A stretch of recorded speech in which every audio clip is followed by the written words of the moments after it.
बिस्मिल्लाहिर्रहमानिर्रहीम। अस्सलाम वालेकुम वरहमतुल्लाहि वबरकातुहू। टीवी में आपको खुशामदीद कहता हूँ। फैमिली विजिट वीज़ा कब से लगना शुरू होंगे? इस दफ़ा सऊदी हुकूमत ने हज सीजन से पहले ही तमाम किस्म के जो विजिट वीज़ा थे या वीज़े थे उनको बंद कर दिया, उनकी स्टम्पिंग बंद कर दी।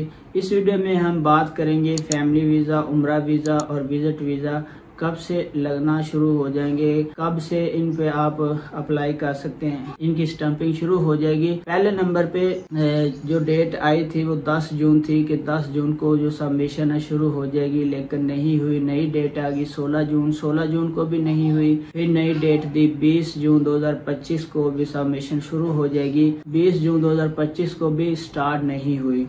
तो अब जो न्यू डेट आई है वो है 23 जून 2025, जो तहसील ऑफिस में आपके डॉक्यूमेंट्स जमा हो जाएंगे, स्टम्पिंग स्टार्ट हो जाएगी। आप पाकिस्तान में किसी भी तहसील ऑफिस में अपनी अपॉइंटमेंट लेके अपने डॉक्यूमेंट्स सबमिट कर सकते हैं।